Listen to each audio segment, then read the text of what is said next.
Thanks for joining us from the Ohio AgNet, the voice you know with the news you trust studio, sponsored by BASF, where you can count on the trusted performance of Allevo seed treatment to protect your soybean crop. I'm Dusty Sonnenberg. Under sunny skies, I've got 78 degrees on the barn thermometer, a beautiful August day. It does look like some of that heat and humidity will be moving back in for the weekend, and it is a big weekend in Northwest Ohio as Bowling Green has become Pulltown USA for NTPA's 58th National Tractor Pulling Championships. I'm joined today by Bailey Elsinger. Bailey is with Henry County Farm Bureau. Bailey, we want to talk about a big event that took place at the Henry County Fair. It's happened for a couple years now, called Shine in the Show Ring. If you will, take us back. When did this start, and sort of what was the idea behind it?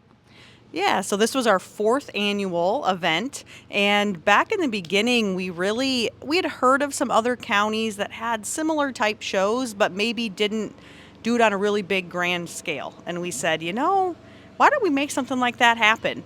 And my sister-in-law works with those with disabilities and with special needs, and also her kids show livestock. So it was really a marrying of her two passions, and we kind of took it and ran with it, and it's really blossomed. We started with about 15 to 20 showmen that we would pair up with mentors. This year we had 51 showmen and 54 mentors, so about 105 participants in total. Well, that's amazing. Well, for those that haven't seen it, walk us through the process. What's it look like as they go through the summer? So we start with an application process in April and May, where both the mentors and the showmen fill out a form online to let us know what kind of animal they want to show, maybe what accommodations we can have to make sure it's a good experience, if they have a preference of who they're paired with. Once we collect all those responses in July, we announce the pairings at a meeting. They exchange contact information, give us a bit of a biography to read during the show.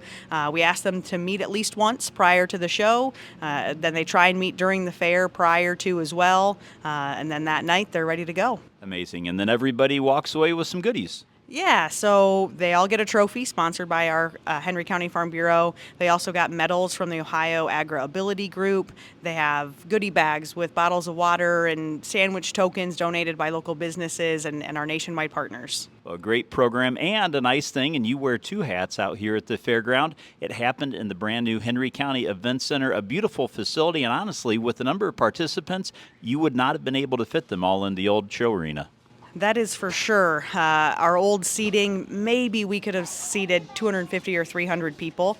In this new event center, seating of 800 plus. And it was packed, standing room only. So what a joy to see so many community members come out to support all of our participants. My guest today, Bailey Elsinger with Henry County Farm Bureau. Let's get a check now on that Thursday weather forecast brought to us by Seed Consultants. Simply better performance online at seedconsultants.com. Warm and humid over Ohio here as we move through the rest of this afternoon. I'm Chief Meteorologist Ryan Martin. Let's take a look at your forecast update.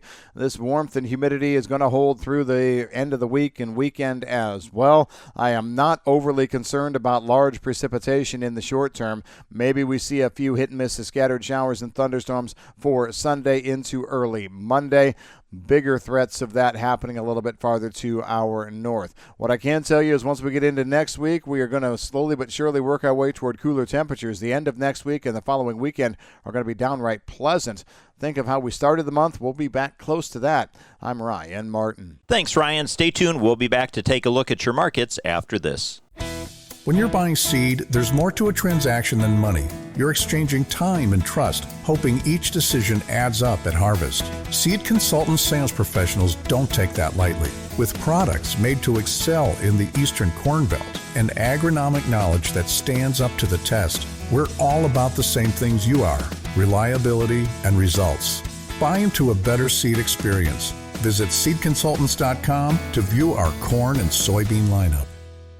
Let's get an analysis on today's markets from Leist Mercantile. This update brought to us by Brandt, helping growers take control for over 70 years. This is Ryan Metzger with Leist Mercantile, providing you with your USDA announced export sales report update for the week ending August 7th. Old crop corn announced export sales were seen at negative 89,000 metric tons, meaning we saw cancellations, and new crop corn sales were seen at 2.047 million metric tons.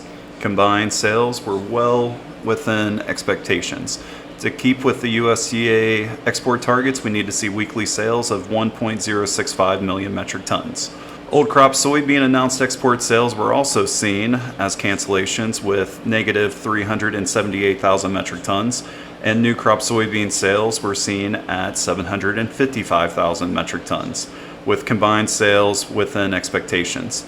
To keep with the USDA export targets, we need to see weekly export sales of 750,000 metric tons. New crop wheat announced export sales were seen at 722,000 metric tons, which were also within expectations. To keep with the USDA export targets, we need to see weekly sales of 230,000 metric tons. Thanks, Ryan. Let's take a look now at those markets brought to us by Seed Consultants. Simply better performance online at seedconsultants.com. Everything down today. December corn down a penny and 3/4. November beans down 7.5 cents, and wheat for September down 4 1/4. October live cattle down 52.5. October lean hogs down $1.27.5. Thanks for joining us. This is the Ohio AgNet.